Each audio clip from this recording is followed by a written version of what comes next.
فہد بن سعید سعودیہ میں پیدا ہوئے۔ ان کے ماں باپ بچپن میں ہی فوت ہو گئے تھے، وہ تنہا رہ گئے تھے۔ انہوں نے گانے شروع کیے۔ ان کے گانوں سے اداسی جھلکتی تھی۔ ان کا لقب دکھی جزیرہ پڑ گیا تھا۔ وہ سعودیہ سے باہر بھی اپنے گانوں کی ریکارڈنگ کے لیے گئے۔ ان کا فن خلیج میں بھی پھیل گیا۔ وہ لاکھوں ریال کمانے لگے۔ اس سے کیا وہ خوش تھے؟ سنیں ان کا جواب: اللہ کی قسم، میری زندگی مرجھائی ہوئی تھی، میں بالکل خوش نہیں تھا۔ انہیں سعودی کلاسک گانے کی تاریخ کا اہم نام سمجھا جانے لگا۔ پھر وہ کسی کیس میں 4 سال کے لیے جیل چلے گئے۔ جیل میں مولوی قیدیوں کو سمجھانے آتا تھا۔ اس نے فہد بن سعید سے ملنا چاہا تو جیل کے محافظ نے کہا، تم اس سے نہ ملو، کیونکہ اگر ساری جیل بھی توبہ کرے گی تو وہ توبہ نہیں کر سکتا۔ مگر مولوی نہ مانا۔ اس نے فہد کو سمجھایا۔ اس کا دل اس کی نصیحت سے زندہ ہونے لگا۔ اللہ کے قرب اور ندامت کے ساتھ فہد بن سعید نے بہادرانہ فیصلہ کیا اور شہرت کو چھوڑ دیا اور توبہ کر لی۔ اس کے بعد دن گزرے، وہ جیل سے نکل گیا۔ اس نے پھر نوکری کی تلاش شروع کی۔ اس کے پاس ڈگریاں نہیں تھی۔ اس کو اسکول کے گارڈ کے سوا کوئی نوکری نہ ملی، وہ بھی بہت کم تنخواہ کے ساتھ۔ وہ اپنی بیوی کے ساتھ 2 کمروں کے گھر میں رہنے لگا، جس میں سے ایک کمرہ اس نے کچن بنایا۔ اس کی تنخواہ سے صرف مہینے کے کچھ دن ہی گزارا ہوتا تھا، باقی اہل خیر اس کی مدد کرتے۔ وہ اللہ کا قول دہراتا، جو اللہ سے ڈرتا ہے وہ اس کے لیے راستہ نکال دیتا ہے۔ اس شخص کی توبہ آسان نہیں تھی، اس پر آزمائش آنا شروع ہو گئی۔ اس کو کہا جاتا، تم کیسے اتنی بڑا کراؤڈ چھوڑو گے؟ کہاں جائے گی اتنی پیاری آواز؟ ایک دن اس کے گھر کچھ لوگ آئے، انہوں نے اسے لاکھوں ریال اور گھر اور گاڑی کی آفر کی کہ واپس آ جاؤ، جو اللہ کے پاس ہے وہ بہتر اور باقی رہنے والا ہے۔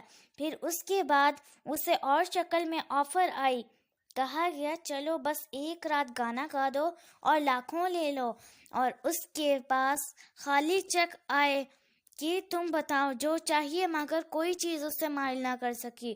وہ کہتا تھا اگر قارون کا خزانہ بھی مل جائے تو بھی میں نہیں لوٹوں گا۔ قرآن میں اللہ تعالیٰ کا ارشاد ہے، کیا لوگوں نے سمجھ رکھا ہے کہ وہ اسی پر چھوڑ دیے جائیں گے؟ کہ کہہ دیں ہم ایمان لائے اور ان کی آزمائش نہ کی جائے گی، حالانکہ ہم نے ان لوگوں کی آزمائش کی جو ان سے پہلے تھے۔ سو اللہ ان لوگوں کو جان لے گا جنہوں نے سچ کہا، اور ان لوگوں کو بھی جو جھوٹے ہیں۔ انہوں نے ایک دن ظہر کی نماز کے لیے وضو کیا، وہیں پر بے ہوش ہو گئے۔ ان کو دل کا دورہ پڑا اور وہ فوت ہو گئے۔ ہسپتال کے مینیجر نے کہا، جب میں اس کو آخری بار دیکھنے گیا تو اس کے چہرے پر مسکراہٹ اور سفیدی تھی، جبکہ اس کا رنگ سفید نہیں تھا۔ مینیجر دیکھ کر رونے لگا کہ اتنا اچھا اختتام۔ ان کے جنازے میں بہت زیادہ رش تھا۔ ایک منظر یہ تھا کہ انہوں نے گانے کی کنسرٹ کی تو اتنا رش تھا کہ لوگ دیوار پھلانگ کر اندر پہنچے، اور دوسرا منظر کہ اس کے جنازے پر اتنا رش تھا کہ لوگ قبرستان کی دیواریں پھلانگ کر اندر آئے تاکہ اس کی تدفین میں شرکت کر سکیں۔ کتنا فرق ہے ان دونوں منظروں میں۔ ان کی وفات کے بعد جو نوجوان ان کے گانے سنتے تھے، انہوں نے ایک دوسرے کو کہا، تم لوگ سننا چھوڑ دو۔ اس طرح بہت سے نوجوانوں نے توبہ کر لی۔ میری دل سے نصیحت ہے سب کے لیے، اس سے پہلے کہ آپ خود حرام گانا گائیں یا کسی سنگر کا سنیں، اپنے آپ سے سوال کریں، کیا میرا یہ عمل اللہ کو راضی کرے گا؟ اگر میں اس حالت میں مر گیا تو کلمہ پڑھ سکوں گا؟ جب میں اپنے رب کے سامنے کھڑا ہوں گا تو کیا یہ گانے نیکیوں کے پلڑے میں جائیں گے یا برائیوں کے پلڑے میں؟ آئیے اللہ کی طرف واپس آئیں، توبہ کریں۔ وہ رب جو آپ سے بہت محبت کرتا ہے، وہ سارے گناہ بخشتا ہی نہیں بلکہ ان کو نیکیوں میں بھی بدل دیتا ہے۔ آخر میں فہد بن سعید کی وصیت کے الفاظ ذکر کروں گی جو اس نے نوجوانوں کو کی۔ اپنے ایک اللہ واحد الاحد کی طرف آئیں۔ قیامت والے دن لوگ ایک دوسرے سے بھاگیں گے۔ آدمی اپنے بھائی سے اور ماں باپ سے اور بچوں سے بھاگے گا۔ اس کی طرف رجوع کریں، سب کو فائدہ دیتا ہے۔ میں 9 سال کی بچی ہوں۔ میں جب کسی کو میوزک گانے سنتا ہوا دیکھتی ہوں تو میرا دل افسردہ ہوتا ہے۔